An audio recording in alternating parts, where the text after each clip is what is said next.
Pourquoi Saül prophétise-t-il nu par terre? En 1 Samuel, chapitre 19, verset 24, il est dit, en 1 Samuel, chapitre 19, verset 24, il est dit, à propos de Saül, il se dépouilla même de ses vêtements et prophétisa, lui aussi, en présence de Samuel, et se jeta nu par terre tout ce jour-là et toute la nuit. C'est pourquoi l'on dit, Saül est-il aussi parmi les prophètes? Donc un verset que peut-être vous avez déjà lu en vous posant des questions et en vous demandant pourquoi est-ce qu'il se met nu par terre et il prophétise. Pourquoi il prophétise et qu'il se jette nu par terre. C'est bizarre. Ça fait penser à un événement pentecôtiste. Donc, parce que des fois, on voit les pentecôtistes dans certaines vidéos, ou même pour ceux qui ont été dans des églises comme ça. Ils se jettent par terre, ils se roulent par terre, ils disent n'importe quoi, ils ont de la bave aux lèvres, ils se conduisent comme des animaux. En fait, en vérité, ils sont possédés par des démons, par des mauvais esprits, donc, ou alors ils font simplement semblant, ils font du cinéma. Donc il y a les deux, hein, il y a des fois ils font les clowns, hein, ils font du cinéma, mais souvent aussi ils sont possédés par des démons. Donc c'est complètement ridicule, c'est pas du tout la vraie chrétienté, hein, c'est une autre religion, c'est un autre évangile, c'est un autre esprit même, puisque c'est des mauvais esprits. Mais nous qui lisons la Bible, et en fait on pourrait se dire que peut-être que des pentecôtistes vont utiliser ce verset pour dire, voyez, Saül a eu une expérience similaire à la nôtre, il s'est roulé par terre tout nu. Donc vous voyez, nous, si on fait ça, c'est normal, puisque Saül l'a fait aussi sous l'influence de l'Esprit de Dieu. S'il y a des pentecôtistes qui lisent la Bible, peut-être qu'ils pourront, peut-être qu'ils pourront nous poser la question. Mais bon, nous-mêmes qui lisons la Bible, on regarde ça et des fois on se pose la question, on se demande qu'est-ce qu'il fait, pourquoi est-ce que sous l'influence de l'Esprit de Dieu, il a l'air de se conduire comme un pentecôtiste. Mais il en a seulement l'air, nous allons voir ce que ça veut dire, c'est pas du tout une expérience pentecôtiste. Donc on a pu se poser la question et en fait c'est pas si compliqué que ça. Euh, D'abord, il n'est pas dit que Saül dit n'importe quoi dans ce passage-là. Il est dit, il se dépouilla même de ses vêtements et prophétisa, lui aussi, en présence de Samuel, et se jeta nu par terre tout ce jour-là et toute la nuit. Donc déjà, il est pas dit qu'il a de la bave aux lèvres, qu'il gesticule dans tous les sens, en gigotant comme ça, en tremblant, en disant des propos complètement incohérents. Il y en a même des pentecôtistes, des fois ils mangent de l'herbe, j'en ai vu en vidéo, ils vont carrément dehors, comme des animaux, manger de l'herbe. Donc là, ils sont fous dans leur tête. Ou alors ils font les clowns, et vraiment. Mais Saül ne fait pas ça. Déjà, il n'est pas dit que Saül fait des choses comme ça. Parce que d'abord, euh, pour introduction, la nudité dans la Bible, ça ne veut pas forcément dire que vous êtes tout nu au point que on voit vos parties génitales ou même les parties intimes. La nudité, ça va pas forcément jusque là. Donc si Dieu, parce que là, ici dans cet événement, on est en présence d'un d'un événement qui se fait par l'Esprit de Dieu. Au verset 23, il est dit, à propos de Saül, il s'en alla donc à Najot, près de Rama, et l'Esprit de Dieu fut aussi sur lui, et il prophétisa en continuant son chemin, jusqu'à ce qu'il fût arrivé à Najot, près de Rama. Et ensuite, au verset 24, il y a cette chose un peu étrange qui se produit, enfin qu'on trouve étrange. Donc en fait, c'est des choses qui se passent par l'Esprit de Dieu, donc c'est de Dieu, tout ça. Euh, donc voilà, alors euh, c'est pas le même esprit que l'esprit pentecôtiste. Mais selon Dieu, la nudité ne veut pas forcément dire que vous montrez vos parties génitales.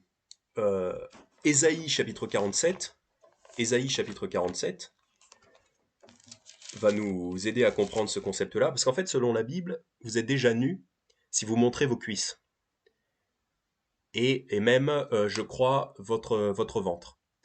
Donc, en fait, la nudité, par exemple, un homme qui se baladerait en sous-vêtements, en fait, selon bibliquement, il est nu, parce que c'est honteux. Et c'est vrai que quand on se balade avec, en montrant ses cuisses, c'est un peu c'est bizarre et en fait on devrait éprouver de la pudeur pour ça parce que c'est honteux, c'est la nudité selon la Bible. Pareil, les femmes qui ont des mini-jupes ou des shorts courts, on voit certes pas leur partie intime, mais c'est la nudité selon la Bible. Donc Ésaïe 47, verset 1, Ésaïe 47, verset 1, descends, assieds-toi dans la poussière, vierge, fille de Babel, assieds-toi à terre, plus de trône, fille des Chaldéens. Car tu ne seras plus appelée la délicate, la voluptueuse. Pardon, la voluptueuse, point. Prends les 2 meules et moud de la farine, défais tes tresses, déchausse-toi, découvre tes jambes, passe les fleuves. Donc là, en fait, c'est Dieu qui va châtier Babylone. En fait, voilà, il va châtier Babylone, il prévient qu'il va châtier Babylone. Il lui dit en quelque sorte de s'humilier, défais tes tresses, c'est-à-dire arrête d'essayer de te rendre plus jolie, au contraire, tu vas être humilié. Déchausse-toi, donc enlève tes chaussures, donc ça veut un peu dire d'être dans le deuil, dans la tristesse.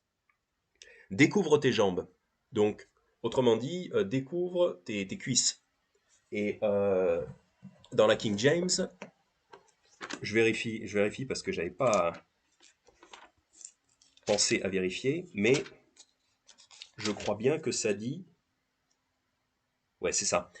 Dans la King James, ça dit uncover the thigh, donc découvre ta cuisse. En français, dans l'Osterwald, c'est les jambes, mais en fait, ça veut dire les cuisses. Et au verset 3, Ésaïe 47, verset 3, que ta nudité soit découverte et qu'on voit ta honte. Je ferai vengeance, je n'épargnerai personne. Donc, l'Éternel veut humilier une ville, donc la ville de Babylone, et pour ça, il dit qu'il va découvrir leur nudité, c'est-à-dire les mettre à nu, mais pour lui, c'est de découvrir leurs jambes, leurs cuisses. Donc, ça ne veut pas dire qu'il va montrer les parties génitales, symboliquement, c'est symbolique. Mais ça ne veut pas dire qu'il va découvrir les parties génitales, mais ça veut dire qu'il va découvrir les cuisses. Et ça, c'est la nudité biblique. Bibliquement, c'est déjà la nudité. Donc, quand Saül se jette nu à terre, il n'est pas en train d'être tout nu, ok? On peut, l'Esprit de Dieu ne lui ferait pas faire une chose pareille, ce serait ridicule. Mais il est peut-être en sous-vêtements, ce qui est déjà assez honteux. Mais c'est pas non plus quelque chose de pornographique. Voilà, c'est ça qu'il faut comprendre. Ce verset peut nous sembler un peu waouh, c'est bizarre. Saül se jette par terre, nu. Est-ce que c'est pornographique selon l'Esprit de Dieu? Non, non, pas du tout. C'est honteux pour Saül, mais puisqu'il est nu, mais c'est quand même pas non plus pornographique. Voilà. On peut voir ça aussi en Jean chapitre 21. Jean chapitre 21. Jean chapitre 21. Donc, après la mort du Seigneur Jésus, et avant qu'il revienne, pour parler à ses disciples, les disciples sont en train de pêcher, c'est-à-dire aller à la pêche dans un bateau, avec Pierre notamment. Et, euh, et Jésus donc les rencontre, Jean chapitre 21 verset 4, mais le matin étant venu, Jésus se tint sur le rivage, mais les disciples ne savaient pas que c'était Jésus. Donc Jésus rencontre ses disciples, après la résurrection du Christ. Jésus leur dit, « Enfants, n'avez-vous rien à manger ?» Ils lui répondirent, « Non. » Et il leur dit, « Jetez le filet du côté droit de la barque, et vous trouverez. » Ils le jetèrent donc, et ils ne pouvaient plus le retirer à cause de la quantité de poissons. Et en fait, ça ressemble à un autre événement qui a eu lieu plus tôt dans l'histoire donc des disciples et du Christ. C'est que c'est l'histoire de la pêche miraculeuse, où ils jettent un filet et le filet ressort plein de poissons parce que le Seigneur Jésus a fait un miracle pour que les poissons aillent dans le filet. Et en fait, ça leur rappelle ça, donc ils savent que c'est Jésus. Verset 7, c'est pourquoi le disciple que Jésus aimait dit à Pierre, c'est le Seigneur, il a fait un même miracle, ça leur rappelle le même miracle qu'il a fait. C'est le Seigneur. Et Simon-Pierre, apprenant que c'était le Seigneur, se ceignit de son manteau de pêcheur, entre parenthèses, car il était nu, et se jeta à la mer. Donc là, Jésus est sur le rivage, Pierre, se rendant compte que c'est Jésus, il veut le rejoindre, mais il est nu. Est-ce qu'il était tout nu au point d'être tout nu? Certainement pas, ce serait ridicule. Il était probablement vêtu très légèrement peut-être d'un genre de short court ou d'un maillot de bain, enfin l'équivalent d'un maillot de bain ou d'un sous-vêtement, voilà. Mais il n'était pas tout nu, ce serait ridicule. Ce serait grotesque. En fait, ce serait grotesque. Donc, voilà, en introduction, quand Saül se jette par terre, oui, il se jette par terre, nu. Il n'est pas tout nu, mais il est en quelque sorte en sous-vêtement ou en short. Voilà. Ce qui est quand même honteux. Honteux, mais pas pornographique. Voilà. Introduction, déjà on a ça. Donc revenons dans 1 Samuel verset 19. Oui, 1 Samuel verset 19. Donc quel est le contexte? Donc la question c'est donc qu'est-ce qui se passe? Qu'est-ce que ça signifie? Qu'est-ce que ça veut dire? Pourquoi il se jette à terre? Pourquoi nu? Donc le contexte 1 Samuel chapitre 19, commençant à lire au verset 19. Et on le rapporta à Saül en disant, voilà David qui est à Najot près de Rama. Parce qu'en fait le contexte c'est Saül veut tuer David car Saül est envieux de David puisque David a été choisi pour être le roi pour remplacer Saül. Mais Saül s'accroche contre la volonté de Dieu, il s'accroche au pouvoir, il s'accroche à son trône, et donc il veut tuer David, ce qui est très, très méchant, puisque David, à ce moment-là, a été choisi par Dieu pour être le roi. Mais bon, euh, Saül s'accroche à son trône. Donc Saül recherche David, et on lui dit, voilà David qui est à Najot près de Rama. Alors Saül envoya des gens pour prendre David, et ils virent une assemblée de prophètes qui prophétisaient, et Samuel debout qui présidait sur eux. Et l'Esprit de Dieu vint sur les envoyés de Saül, et ils prophétisèrent aussi. Et quand on l'eut rapporté à Saül, il envoya d'autres gens qui prophétisèrent aussi. Et Saül envoya des messagers pour la 3e fois, et ils prophétisèrent également. Alors il alla lui-même à Rama, et vint jusqu'à la grande citerne qui est à Sécu, et il s'informa et dit, où sont Samuel et David? Et on lui répondit, les voilà à Najot, près de Rama. Ils sont toujours au même endroit. Et ensuite, versets 23-24, on a cet événement avec Saül. Voilà. C'est Saül lui-même qui se met à prophétiser. Donc le contexte, c'est euh, Saül est contre David, il cherche du mal à David, et donc il lui envoie des messagers, parce qu'on lui dit David est avec Samuel à Najot, près de Rama, donc ça doit être un petit village, je suppose. Et donc Saül envoie par 3 fois des messagers. En fait, il veut ramener David à lui. C'est comme des gens qui vont pour arrêter David. C'est comme si on nous envoyait la police pour arrêter une église, par exemple. Pour arrêter un pasteur, par exemple. Ça pourrait être appliqué comme ça aujourd'hui. Saül, lui, il envoie des messagers pour arrêter David, puisqu'il n'est pas content de David. Donc, mais que font les messagers? Les messagers arrivent en présence de Samuel. Donc verset 20, Saül envoya des gens pour prendre David, donc il veut arrêter David. Et ils virent une assemblée de prophètes qui prophétisaient, et Samuel debout qui présidait sur eux. Donc en fait, en quelque sorte, ils font irruption dans une église. Il y a Samuel qui préside, ça peut nous faire penser à un pasteur qui est en train de prêcher, ou enfin un frère, un prophète, quelqu'un qui prêche devant une congrégation, devant une assemblée. Ça peut nous faire penser à quelque chose de similaire. Et la police est envoyée pour arrêter euh, un des membres de la congrégation. Ils arrivent dans l'église, mais l'Esprit de Dieu vint sur les envoyés de Saül, verset 20, l'Esprit de Dieu vint sur les envoyés de Saül, et ils prophétisèrent aussi. C'est quelque chose qui peut se produire dans la vie chrétienne, dans la vie, c'est que des gens qui sont envoyés contre la chrétienté, ils entendent la parole de Dieu, et en fait ils se convertissent. Donc l'Esprit de Dieu vient sur eux, et ensuite ils disent les mêmes choses, puisque eux-mêmes se sont convertis, eh bien ils répètent le message. En fait c'est un petit peu une image de ce qui peut se passer avec certains chrétiens qui, avant d'être convertis, pouvaient être contre la chrétienté. Donc on en voit l'exemple de Paul dans le Nouveau Testament, l'apôtre Paul. Avant de se convertir, il était contre la chrétienté, il agissait contre la chrétienté, et même pour arrêter les chrétiens. Et après qu'il ait entendu et qu'il se soit converti au message chrétien, Paul, d'ailleurs auparavant il s'appelait Saül, ce qui est rigolo, Saül donc se convertit, et après il s'appelle Paul, et ensuite il prophétise lui-même. Donc on est non converti, on va vers les chrétiens peut-être en leur voulant du mal, on se convertit, et ensuite on prophétise les mêmes choses que ces chrétiens prophétisaient. Donc c'est tout à fait normal que des gens soient envoyés contre les chrétiens, ici dans notre passage, et qu'ils entendent, ils arrivent dans une église, ils entendent, ils se convertissent, et après ils redisent les mêmes choses, ils prophétisent. Ça me fait penser à Jean chapitre 7, il y a un exemple de ça en Jean chapitre 7, un exemple similaire. En fait, c'est les pharisiens qui envoient des sergents, donc en gros ils envoient la police, pour arrêter Jésus. Jean chapitre 7, verset 32. Jean chapitre 7, verset 32. Les pharisiens, ayant appris que le peuple murmurait ces choses de lui, envoyèrent, de concert avec les principaux sacrificateurs, des sergents pour se saisir de lui. Donc, les pharisiens envoient la police pour se saisir de Jésus. Ils pourraient aussi envoyer la police pour se saisir de n'importe quel chrétien qui prêcherait la Bible. Versets 44, 45, 46.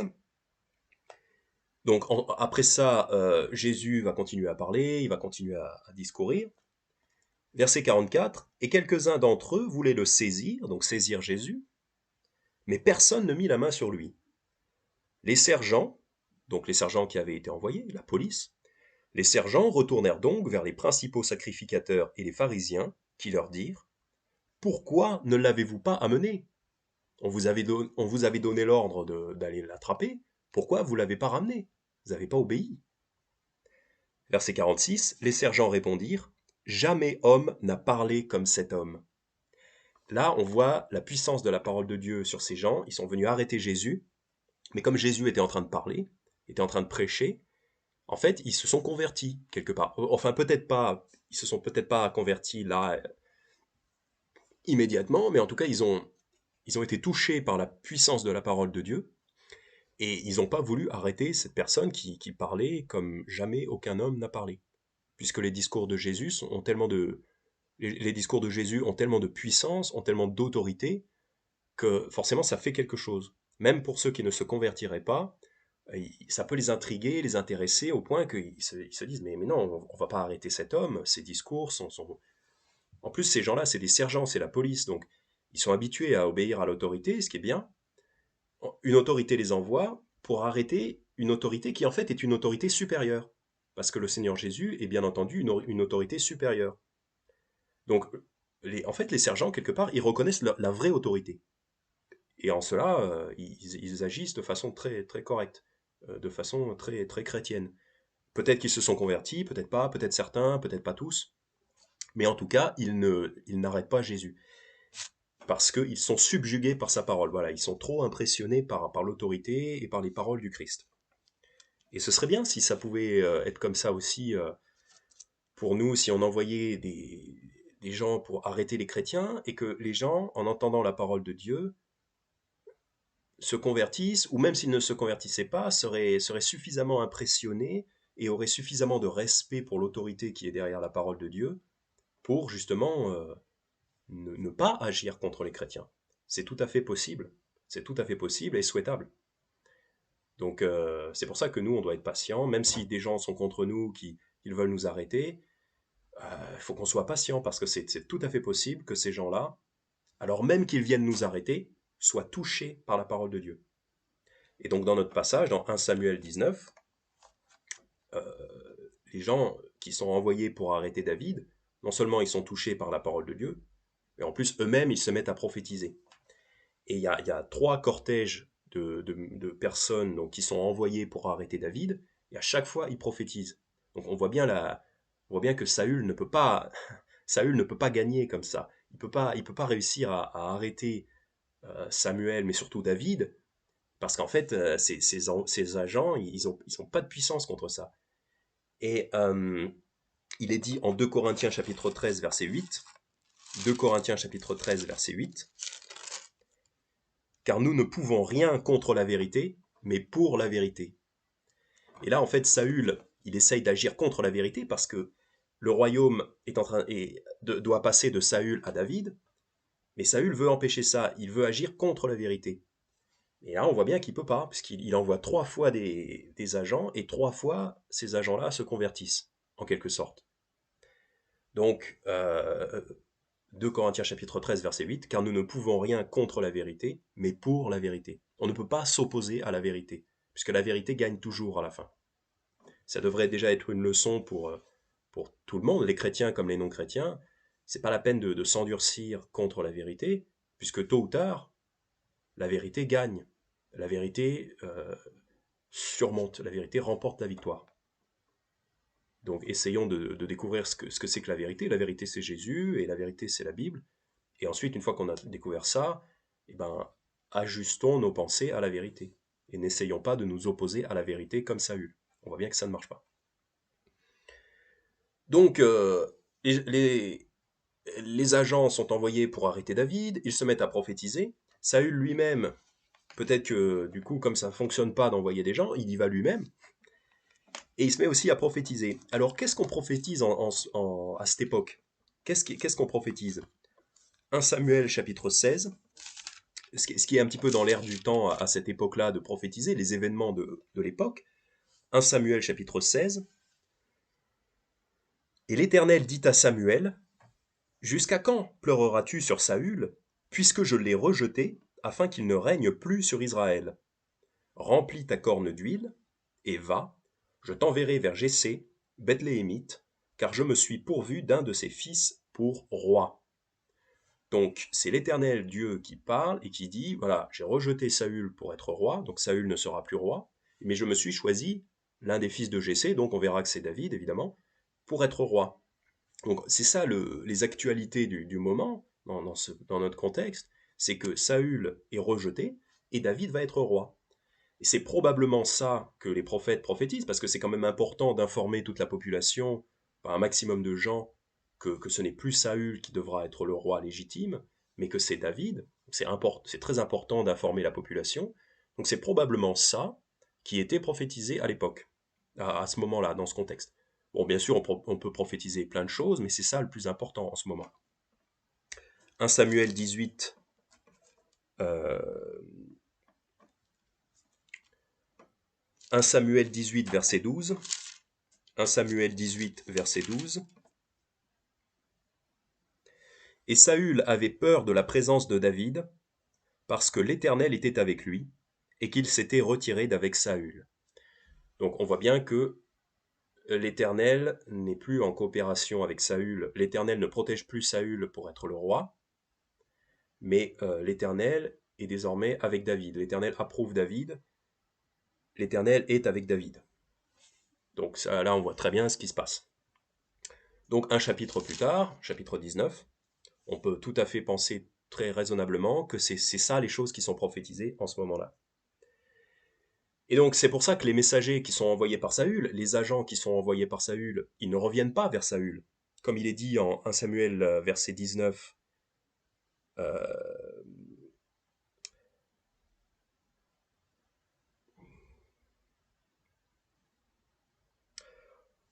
versets 20 et 21, en fait,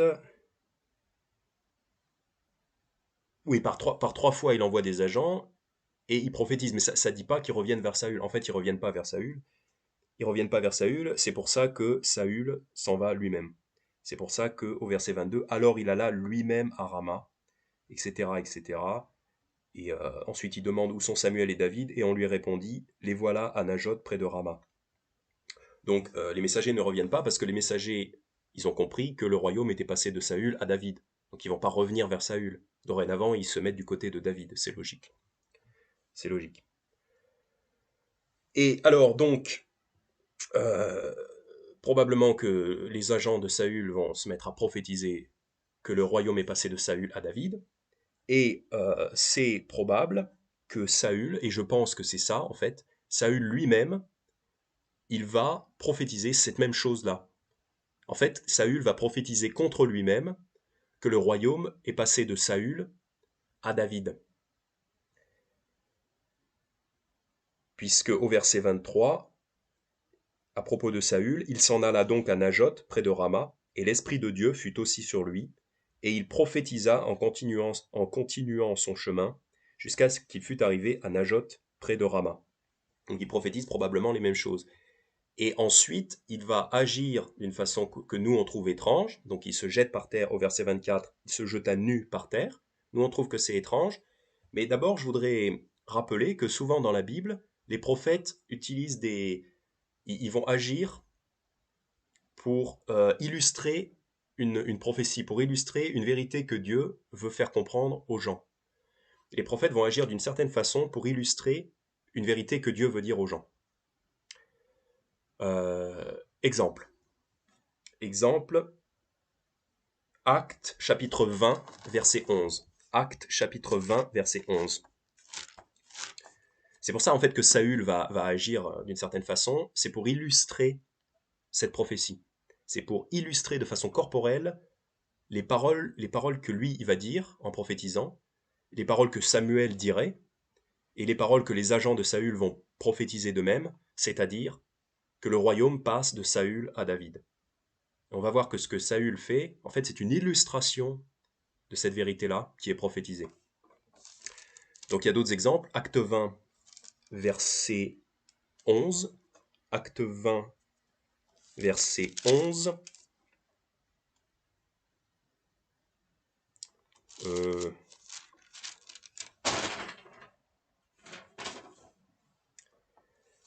Non, acte 21, verset 11. Acte 21, verset 11. Verset 10. Acte 21, verset 10. Alors, comme nous demeurâmes là plusieurs jours, un prophète nommé Agabus descendit de Judée.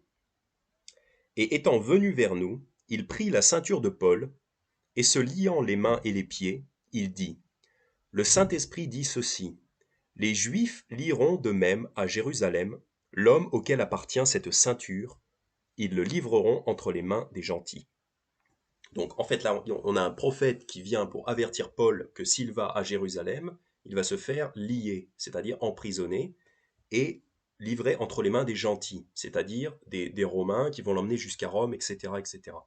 Et pour illustrer cette vérité, il prend la ceinture de Paul et il se lie les mains et les pieds pour vraiment le démontrer, pour leur faire, pour illustrer cette vérité, pour vraiment les frapper les esprits. Et souvent, les prophètes font ça. On a un autre exemple en Jérémie chapitre 27. Jérémie chapitre 27. Je ne vais pas le lire parce que c'est un petit peu long, mais en quelque sorte, Dieu demande à Jérémie de se faire un joug, c'est-à-dire une pièce de bois qui vient enserrer son cou et ses bras. Je suis pas sûr. En tout cas, ça vient enserrer son cou parce que normalement, un joug, c'est utilisé sur des bœufs qui vont tirer une charrue. Donc en fait, ça enserre leur cou, enfin pas vraiment leur cou, mais plutôt au niveau de leurs épaules, comme ça, pour appuyer sur leurs épaules. Et en fait, c'est quelque part, c'est un emprisonnement, un joug, c'est un lien. C'est quelque chose qui vous oblige à rester un peu comme ça, courbé, et quelque part, ça représente l'esclavage, ça représente un lien. Voilà, ça représente un lien. Pas forcément l'esclavage, mais ça représente un lien. Donc en Jérémie 27, Dieu demande à Jérémie de se fabriquer un joug pour se le mettre sur lui-même, pour illustrer le fait que plusieurs nations, et en fait enfin, toutes les nations du monde, vont être soumises au joug, c'est-à-dire à la domination. Voilà, le joug représente la domination. Jérémie se fait un joug qui va se mettre sur lui-même pour représenter la domination que les Assyriens, que le roi de Babylone va exercer sur toutes les nations. Comme ça, quand Jérémie arrive avec un joug comme ça sur le cou, les autres, ils voient bien qu'il y a quelque chose. Ils voient bien. En plus, ils vont poser la question pourquoi il y a un joug sur ton cou. Et il va leur répondre bah, c'est pour illustrer le fait que vous aussi, vous allez vous prendre un joug de domination. C'est pour illustrer ça. C'est très souvent utilisé. Ézéchiel plusieurs fois dans Ézéchiel, pareil, il y a un concept similaire. Ézéchiel Dieu demande à Ézéchiel plusieurs fois d'agir de façon qui illustre en fait ce qu'il est en train de dire pour mieux leur faire comprendre, pour mieux faire comprendre aux gens ce qui va se passer. Donc notamment dans Ézéchiel 4, où Dieu va en quelque sorte utiliser Ézéchiel pour représenter le siège de Jérusalem et la famine. Donc par exemple Ézéchiel 4 verset 12, tu mangeras des gâteaux d'orge que tu cuiras sous leurs yeux avec des excréments humains. Et l'Éternel dit, c'est ainsi que les enfants d'Israël mangeront leur pain souillé parmi les nations au milieu desquelles je les chasserai. Donc Dieu demande à Ézéchiel de faire cuire son pain en utilisant comme carburant, comme combustible, des excréments humains. Et tout ça, c'est pour faire comprendre aux gens de Jérusalem et de Juda que quand leur ville sera assiégée, ben c'est comme ça qu'ils vont devoir... Non, pardon. C'est comme ça qu'ils vont devoir manger leur pain au milieu des nations parmi lesquelles ils seront dispersés dans le monde entier, parce qu'ils seront très pauvres, ils seront dans un état de misère, donc ils vont devoir manger leur pain en utilisant ce genre de combustible. C'est vraiment la dernière extrémité, quand on est pauvre, on n'a plus que ça, et ben on utilise des excréments, et le pire c'est les excréments humains.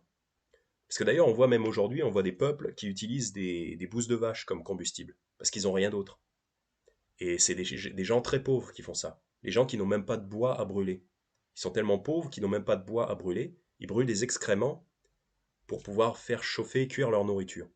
Et bien quand on est encore plus pauvre que ça, je suppose qu'on doit brûler des excréments humains pour faire cuire sa nourriture. Donc en fait, Dieu utilise Ézéchiel pour montrer en action ce qui va arriver au peuple. Ézéchiel 12, verset 3. Ézéchiel 12, verset 3. Et toi, fils de l'homme, prépare un bagage d'émigrants, et pars en plein jour sous leurs yeux, pars du lieu que tu habites pour aller en un autre lieu, sous leurs yeux. Peut-être verront-ils qu'ils sont une maison rebelle. Donc là, il demande à Ézéchiel de faire un bagage, de partir comme un émigrant, de partir de Jérusalem sous leurs yeux. Donc il faut bien que les gens le voient. Il faut que ça leur serve de signe, en fait. Verset 4. Tu feras sortir ton bagage comme le bagage d'un émigrant, en plein jour, sous leurs yeux, et toi, tu sortiras vers le soir, sous leurs yeux, comme partent des exilés. Sous leurs yeux, tu feras une ouverture dans la muraille, par laquelle tu feras sortir ton bagage. Sous leurs yeux, tu le porteras sur l'épaule, et tu le sortiras quand il fera obscur. Tu te couvriras le visage, et tu ne regarderas pas la terre, car je veux que tu sois un signe pour la maison d'Israël. C'est très important, en fait il fait tout ça sous leurs yeux, pour être un signe pour la maison d'Israël, c'est-à-dire une illustration.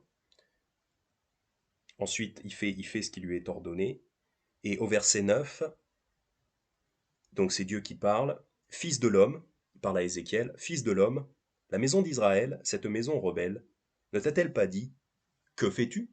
En fait, les gens s'étonnent, les gens ne comprennent pas au départ. C'est pour ça les gens demandent à Ézéchiel, que fais-tu? Pourquoi tu agis comme ça, comme un immigrant? Et après, en fait, Ézéchiel doit leur expliquer. Au verset, au verset 11, dit, donc Dieu commande à Ézéchiel de dire, dit, je suis pour vous un signe. Il leur sera fait comme j'ai fait. Ils partiront pour l'exil, pour la captivité. Donc Ézéchiel doit agir de telle façon que en fait ça montre comment, en fait ça montre ce que vont subir le peuple de Jérusalem. C'est un signe. Et les gens ne comprennent pas, ils posent la question, c'est pour ça qu'après Ézéchiel explique qu'il est un signe. Et c'est logique, du coup, bon, c'est un peu logique que quand Saül, dans le passage qui nous intéresse en 1 Samuel chapitre 19, quand Saül se jette par terre nu, c'est un peu, quelque part, c'est un peu normal que nous, on ne comprenne pas. C'est un peu normal que nous, on trouve le passage un peu étrange. Mais donc, il faut l'expliquer. De la même façon que ici en Ézéchiel, les gens, ils ne comprennent pas quand Ézéchiel fait son bagage des migrants, ils ne comprennent pas. C'est pour ça qu'Ézéchiel, ensuite, il leur explique, euh, c'est voilà, c'est pour vous servir de signe. Vous allez subir les mêmes choses que ce que moi je suis en train d'illustrer par mes actes. Bon, c'est pour ça qu'on explique ce passage avec Saül. C'est pour ça qu'on l'explique, parce que légitimement, on peut ne pas comprendre. C'est normal. Ézéchiel 21, Ézéchiel 21, on a un schéma similaire. Cette fois, c'est la femme d'Ézéchiel qui meurt. Ézéchiel... attends, non. Ézéchiel 21... Ah oui. Non, c'est pas sa femme qui meurt, mais Ézéchiel 21, verset 6. Et toi, fils de l'homme, gémis, les reins brisés, dans une amère douleur tu dois gémir. Donc gémis, c'est-à-dire... Verset 7. Quand ils te diront, pourquoi gémis-tu? Donc là, encore une fois, on voit que les gens ne comprennent pas l'illustration. Donc ils posent la question. Pourquoi gémis-tu? Tu répondras, donc explique. C'est à cause de la rumeur. Quand elle arrivera, tous les cœurs fondront, toutes les mains défailliront, tout esprit sera abattu, et tous les genoux se fondront en eau. Voici, elle arrive, elle est là, dit le Seigneur l'Éternel. Donc en fait, pourquoi Ézéchiel gémit? Ézéchiel gémit parce que bientôt, les gens vont gémir. Parce qu'il va leur arriver la même chose. Parce qu'une rumeur arrive, la rumeur de Nebuchadnezzar qui va assiéger et détruire Jérusalem. Donc Ézéchiel fait en avance les choses qui vont arriver aux gens de Jérusalem. Pareil, même schéma. Ils ne comprennent pas, donc il faut leur expliquer. Ézéchiel 24, Ézéchiel 24, versets 16 à 24. Ézéchiel 24, donc là c'est la mort de la femme d'Ézéchiel. Ézéchiel 24, verset 16. Fils de l'homme, voici, par une plaie soudaine, j'enlève ce qui fait les délices de tes yeux, c'est-à-dire sa femme. J'enlève ce qui fait les délices de tes yeux, sa femme va mourir. Mais tu ne mèneras point deuil, tu ne pleureras point, et tu ne laisseras pas couler tes larmes. Soupire en silence, mais ne prends pas le deuil des morts.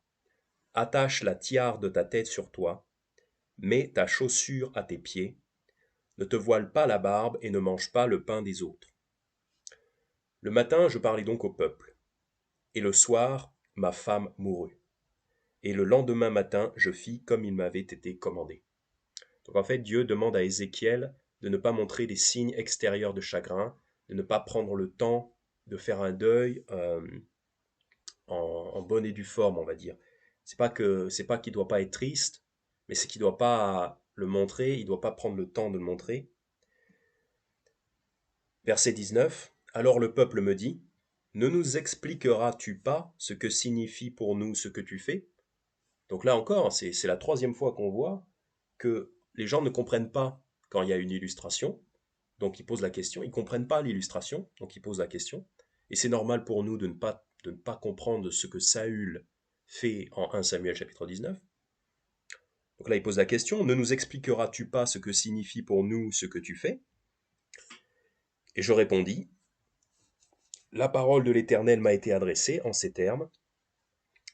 Donc il explique, dis à la maison d'Israël, ainsi a dit le Seigneur l'Éternel. Voici, je vais profaner mon sanctuaire, l'orgueil de votre puissance, les délices de vos yeux, l'affection de votre âme, et vos fils et vos filles que vous avez laissés tomberont par l'épée. Vous ferez alors comme j'ai fait, c'est-à-dire comme Ézéchiel a fait. Vous ferez alors comme j'ai fait. Vous ne vous voilerez point la barbe, et vous ne mangerez pas le pain des autres. Et vos tiares seront sur vos têtes, et vos chaussures à vos pieds. Vous ne mènerez point deuil, et ne pleurerez pas. Mais vous serez frappés de langueur à cause de vos iniquités, et vous gémirez les uns avec les autres. Ézéchiel sera pour vous un signe, et tout ce qu'il a fait, vous le ferez aussi. Quand cela arrivera, vous saurez que je suis le Seigneur, l'Éternel. Donc voilà, en résumé, ce qu'il faut retenir, c'est que Ézéchiel sera pour vous un signe, et tout ce qu'il a fait, vous le ferez aussi. C'est pour ça que très souvent, à plusieurs reprises dans la Bible, là j'ai donné 3 exemples, Ézéchiel, Jérémie et Agabus en Actes chapitre 21. Il y en a peut-être d'autres, je ne sais pas trop, peut-être, probablement. Mais en tout cas, plusieurs fois, les prophètes vont illustrer leurs paroles par des actions extérieures, des actions corporelles. Et ensuite, il faut souvent qu'ils expliquent parce que les gens ne comprennent pas l'illustration. donc il faut quand même expliquer. Mais l'illustration sert en quelque sorte à marquer les esprits. L'illustration sert, comme ça on se souvient. On se souvient que Ézéchiel avait perdu sa femme et qu'il n'avait pas mené deuil normalement, donc on trouvait ça bizarre, donc on a demandé pourquoi. Pareil, quand Ézéchiel avait cuit son orge avec des excréments humains comme carburant, comme combustible, on avait trouvé ça étrange, donc on s'était demandé pourquoi, donc on lui avait demandé, et il nous avait expliqué ce qui allait nous arriver. En fait, ça sert à susciter l'intérêt, à susciter le questionnement. Et même nous, de nos jours, on peut faire des choses un petit peu similaires. En exemple, par exemple, si je prêche contre l'alcool, car l'alcool est un danger, l'alcool est un poison, l'alcool est un piège, l'alcool est même un péché. Donc, quand je prêche contre l'alcool, je peux imiter les actions d'un alcoolique, par exemple en montrant comment un alcoolique va tituber, va vomir, va dire des bêtises, va se retrouver dans le caniveau, il va tomber, il va se retrouver dans le caniveau. Je peux mimer avec mon corps les choses qui vont arriver à quelqu'un qui boit de l'alcool, de façon à marquer les esprits de la congrégation, à vraiment leur faire comprendre, à les interloquer pour qu'ils se posent des questions. Donc nous aussi, on peut le faire. Ce qui est intéressant, c'est que dans ces trois prophètes, donc Ésaïe, Jérémie et Agabus, les trois exemples qu'on a vus, ils prophétisent au sujet de quelqu'un d'autre. Mais Saül, en fait, lui, il prophétise contre lui-même. C'est ça qui est rigolo, c'est ça qui est spécial dans ce passage-là, c'est que en ce contexte, donc dans 1 Samuel chapitre 19, dans ce contexte-là, la prophétie qui doit être dans l'air du temps, c'est d'expliquer que le royaume va passer de Saül à Samuel. Mais Saül il va voir dans l'église, et puisque c'est ça qu'il y a à prophétiser, en fait, Saül prophétise contre lui-même. Et Saül va illustrer cette prophétie en se jetant par terre nu. Quand Saül se jette par terre nu, c'est pour illustrer la prophétie selon laquelle le royaume passe de Saül à David. Donc, voilà, Saül illustre corporellement une prophétie contre lui-même, en quelque sorte. Enfin oui, c'est même exactement ça. Alors pourquoi nu? Pourquoi nu? Pourquoi Samuel enlève-t-il ses vêtements? Et pourquoi il est nu? On a vu, il n'est pas tout nu, il est comme en sous-vêtements. Voilà. Mais c'est considéré comme de la nudité dans la Bible. Et c'est honteux. Donc pourquoi nu? Eh bien, en 1 Samuel chapitre 15, 1 Samuel chapitre 15, pourquoi Samuel se met-il nu? Pour illustrer le fait qu'il va perdre le royaume. Eh bien, 1 Samuel chapitre 15, versets 24 à 28.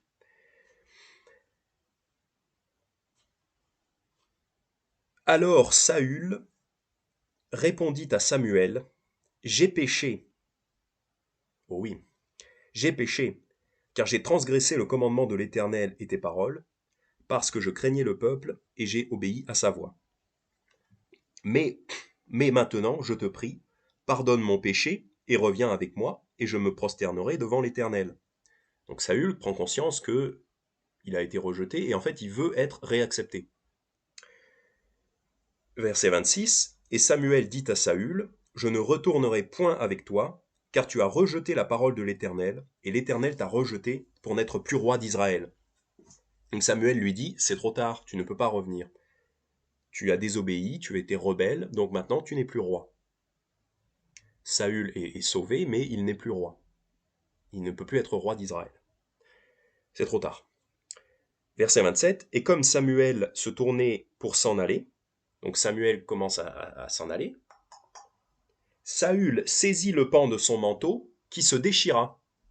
Donc Saül en fait veut retenir quelque part, il veut retenir Samuel un peu par la force en attrapant son manteau. Samuel s'en va, Saül veut le retenir en attrapant son manteau se déchire. Alors Samuel lui dit, l'Éternel a aujourd'hui déchiré le royaume d'Israël de dessus toi, et il l'a donné à ton prochain qui est meilleur que toi.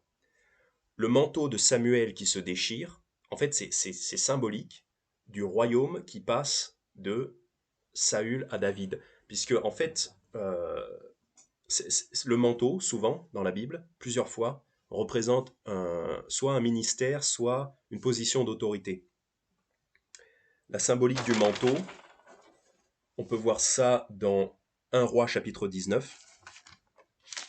1 Roi chapitre 19. Quand Élie passe le ministère à Élisée, parce qu'en fait Dieu avait dit à Élie d'ordonner Élisée prophète à sa place. Donc ça vient de Dieu. Dieu a ordonné à Élie d'ordonner, d'établir Élisée prophète à sa place. Et donc quand quand Élie va établir Élisée prophète à sa place, pour passer le ministère, pour passer le manteau, passer le ministère, en fait littéralement il passe le manteau. 1 Roi chapitre 19, verset 19. Élie partit donc de là, et il trouva Élisée, fils de Shaphat, donc c'est leur première rencontre, et il trouva Élisée, fils de Shaphat, qui labourait, ayant 12 couples de bœufs devant lui, et il était avec la 12e. Et Élie passa vers lui, et jeta sur lui son manteau. C'est rigolo. Il jette sur lui son manteau, et c'est le moment où il le rencontre, et en fait il lui dit de le suivre, quoi. Verset 20, alors Élisée laissa ses bœufs, et courut après Élie en disant, je te prie que j'aille embrasser mon père et ma mère, et puis je te suivrai. En fait, Élie comprend bien que le fait de se faire jeter le manteau dessus, ça veut dire tu seras mon successeur. C'est très sobre. Il prend son manteau, il lui jette dessus. En fait, ça veut dire tu seras mon successeur.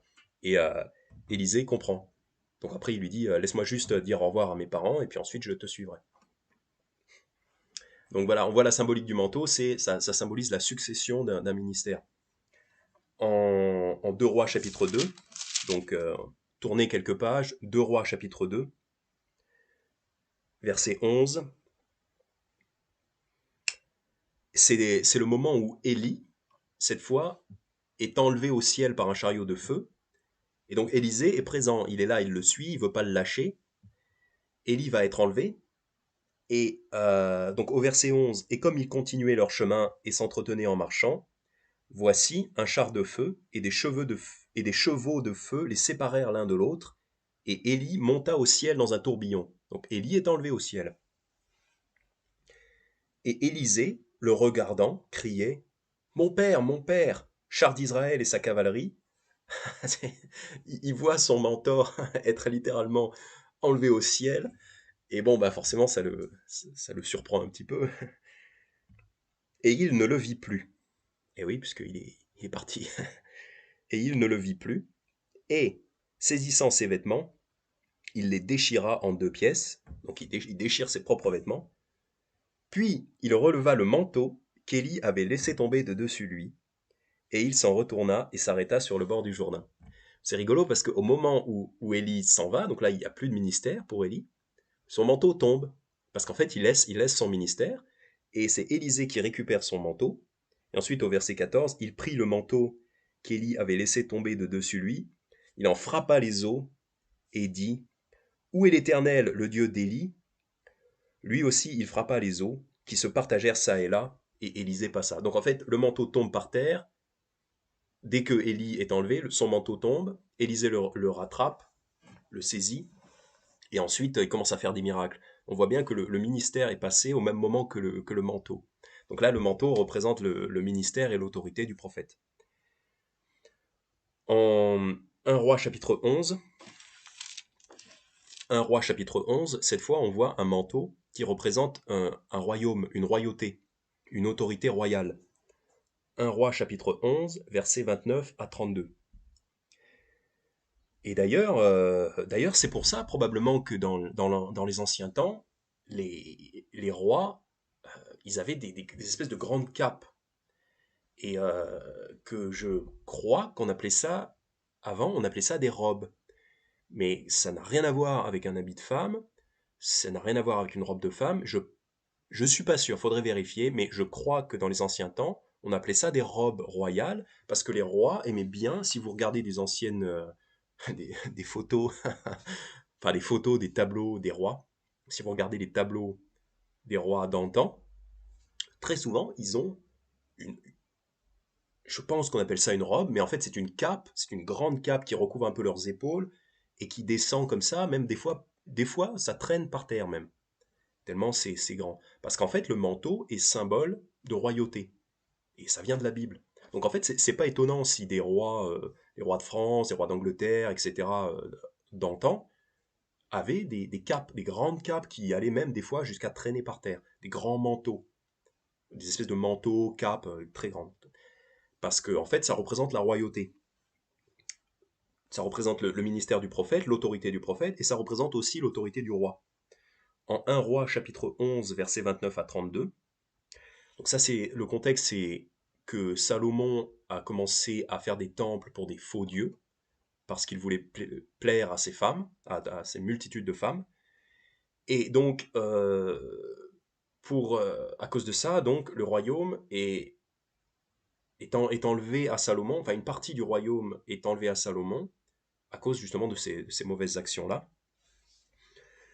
Donc, verset 29, 1 roi chapitre 11, verset 29. Or, il arriva dans ce temps-là que Jéroboam sortit de Jérusalem, et le prophète Achija, le Silonite, vêtu d'un manteau neuf, le rencontra dans le chemin, et ils étaient, eux deux, tout seuls dans les champs. Donc, il a un manteau neuf, ok, parce qu'il va y avoir un changement dans le royaume. Verset 30. Alors Achija prit le manteau neuf qu'il avait sur lui, et le déchira en 12 morceaux. Et il dit à Jéroboam, prends pour toi 10 morceaux, car ainsi a dit l'Éternel, le Dieu d'Israël, voici, je vais déchirer le royaume d'entre les mains de Salomon, et je te donnerai 10 tribus. Mais il aura une tribu, pour l'amour de David mon serviteur, et de Jérusalem, la ville que j'ai choisie d'entre toutes les tribus d'Israël. Donc en fait, là, Achija utilise un manteau pour symboliser le royaume, la royauté. Donc il donne 10 pièces de ce manteau à Jéroboam, et il en laisse une à... euh, il laisse une tribu, donc en fait il laisse 2 pièces, j'ai pas le temps d'expliquer pourquoi, mais au niveau du calcul, c'est bon, il n'y a pas de problème. Mais il donne 10 pièces, il donne 10 morceaux à Jéroboam, et il donne 2 morceaux, donc une tribu, j'expliquerai une autre fois pourquoi, une tribu au fils de Salomon. Le manteau, tout ça pour dire que le manteau représente la royauté. Voilà. Donc le manteau représente l'autorité du pasteur, du prophète, qui est semblable à une autorité royale, hein, quelque part. Et le manteau représente une autorité royale. Donc c'est pour ça, alors pourquoi Saül, on en revient à Saül, donc pourquoi Saül se jette-t-il nu par terre? Pourquoi nu? Eh bien, tout simplement parce que le royaume lui étant enlevé, il illustre, il illustre le fait que le royaume lui est enlevé en se dénudant, en enlevant son manteau de sur lui. Et donc, il se retrouve nu, donc on suppose en short ou voilà, en sous-vêtements. Enfin, voilà. 1 Samuel chapitre 19, verset 24, il se dépouilla même de ses vêtements. Donc pourquoi Saül est nu dans ce cas-là? C'est parce qu'il veut illustrer, enfin c'est plutôt Dieu qui lui fait illustrer le fait qu'il va perdre le royaume, tout simplement. Voilà. De la même façon que Dieu lui avait montré, lui avait prédit ça un petit peu avant. Et pourquoi par terre? Donc pourquoi Saül se jette par terre? Eh bien, donc déjà on note que c'est pas non plus comme un truc pentecôtiste où ils vont se jeter par terre en bavant et en gesticulant dans tous les sens, ils se mettent à trembler comme ça. On peut faire ça on peut faire ça pour faire les clowns, pour rigoler. Mais pour eux, c'est leur religion. C'est une religion qui se moque des choses de Dieu. Donc pourquoi il se jette par terre? Il se met pas par terre comme un pentecôtiste, mais il se met par terre. Pourquoi par terre? 1 Samuel, non pardon, 2 Samuel chapitre 1. 2 Samuel chapitre 1. Il se met par terre tout simplement parce que son royaume va chuter. Saül chute. C'est une déchéance, c'est une chute, c'est triste. Il est à terre. 2 Samuel chapitre 1, versets 17 à 27. C'est David, donc, après la mort de Saül, qui va faire une chanson sur Saül. 2 Samuel, chapitre 1, verset 17. Alors David fit sur Saül et sur Jonathan, son fils, cette complainte, qu'il ordonna d'enseigner aux enfants de Juda, la complainte de l'arc. Voici, elle est écrite au livre du juste. Ta gloire, ô Israël, a péri sur tes collines. Combien sont tombés les hommes vaillants, une fois tombés une fois. Combien sont tombés les hommes vaillants? N'allez point le dire dans Gath, ne l'annoncez point dans les places d'Askelon, de peur que les filles des Philistins ne se réjouissent, de peur que les filles des incirconcis ne triomphent. Montagne de Gilboa, que la rosée et la pluie ne tombent plus sur vous, qu'il n'y ait plus de champs dont on offre les prémices, car c'est là qu'a été jeté le bouclier des hommes forts, le bouclier de Saül, comme s'il n'eût pas été oint d'huile. L'arc de Jonathan ne revenait jamais sans être teint du sang des blessés et de la graisse des vaillants. Et l'épée de Saül ne retournait pas sans effet. Saül et Jonathan, aimables et agréables pendant leur vie, n'ont point été séparés dans leur mort. Ils étaient plus légers que les aigles, ils étaient plus forts que les lions. Filles d'Israël, pleurez sur Saül, qui vous revêtait d'écarlate dans les délices, qui vous faisait porter des ornements d'or sur vos habits.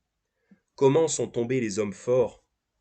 Comment sont tombés, donc une deuxième fois, comment sont tombés les hommes forts au milieu de la bataille?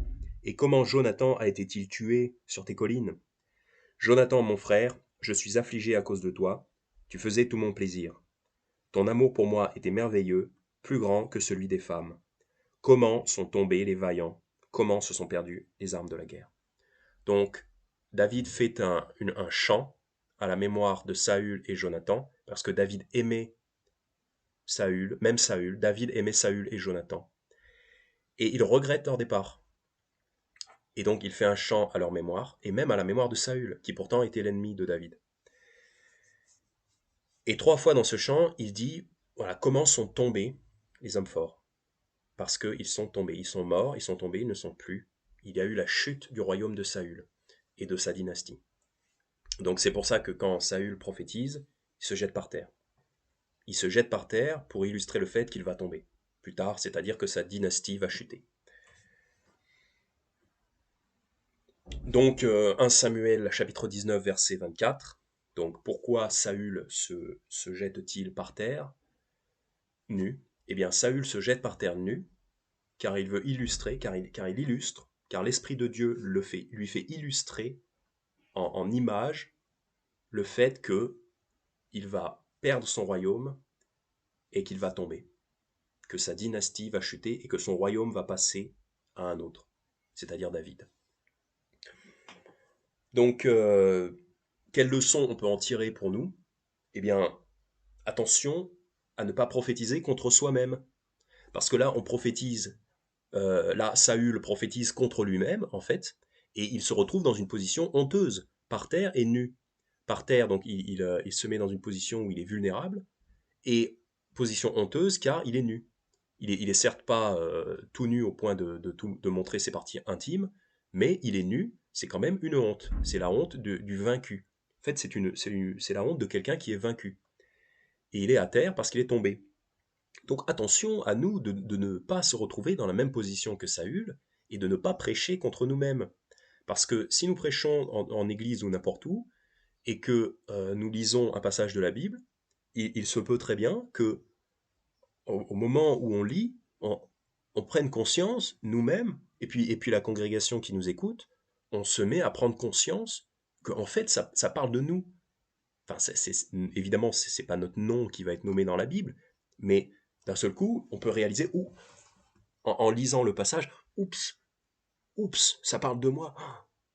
Et tout le monde se rend compte que le passage parle de choses que moi j'ai fait, alors que moi je suis en train de prêcher. Donc ça peut être très humiliant, en fait. Par exemple, si je lis un passage qui parle de dire du mal des autres, de médire, et que récemment, on m'a entendu dire du mal des autres, de quelqu'un, eh ben, tout le monde va prendre conscience que, oula, le malaise, l'embarras, la honte, en fait, quelque part, c'est ma nudité, quelque part, qui serait exposée, parce que c'est ma honte qui serait exposée, parce que j'aurais fait cette chose, et en lisant la Bible, en prophétisant, bah, il se trouve que je prophétise contre moi-même. Donc, c'est embarrassant. Donc, attention, attention, si on prophétise, il vaut mieux être clean. Il vaut mieux être, contrairement à Saül, qui était rebelle à Dieu, qui était contre la volonté de Dieu, il faut faire très attention tout le temps, mais en particulier quand on prophétise, quand on va dans l'église, qu'on ne se retrouve pas à prophétiser contre soi-même. Ce serait très embarrassant. Donc, soyons clean. Parce que la Bible est une épée à double tranchant qui discerne, qui révèle les cœurs, qui dévoile tous vos secrets, en quelque sorte. Donc, même rien qu'en lisant la Bible, vous allez même vous risquez de dévoiler vos propres secrets. Donc, si vous avez des secrets, ben, ça va être embarrassant. Voilà. C'est la leçon qu'on peut en tirer. Exemple, exemple, je sais pas si... je vais pas raconter la blague, mais le pasteur Jiménez raconte une fois où il a été témoin d'un homme qui s'est exposé lui-même et sa doctrine rien qu'en lisant la Bible. Je vais mettre le lien euh, dans la description d'une vidéo que j'avais coupé juste le passage où le pasteur Jiménez racontait cette histoire-là. C'est quand le pasteur Jiménez avait vu un homme, un chrétien, qui, en prêchant, en prophétisant, en lisant la Bible, avait exposé lui-même sa fausse doctrine. C'est extraordinaire. C'est une blague extraordinaire. C'est un moment magnifique dans l'histoire de la chrétienté, dans l'histoire du monde, dans l'histoire de tout ce qui est... dans l'histoire de l'humour. C'est un moment magnifique où un prédicateur dénonce lui-même sa fausse doctrine en lisant la Bible. Et en fait, c'est la honte, c'est la honte, mais bon, c'est rigolo quand même. C'est pas, il dénonce pas un péché, mais il dénonce une fausse doctrine que lui-même, à laquelle lui-même croit, et c'est super, c'est génial. Et en fait, c'est Dieu qui carrément, qui le ridiculise à ce moment-là. Donc vous allez voir, c'est un parallèle, c'est un exemple de la vie réelle, d'une histoire qui est semblable à la chose que Saül prophétise contre lui-même. Puisque Saül prophétise contre lui-même et il illustre en images les choses qui vont lui arriver. Voilà. Merci pour votre patience et à bientôt.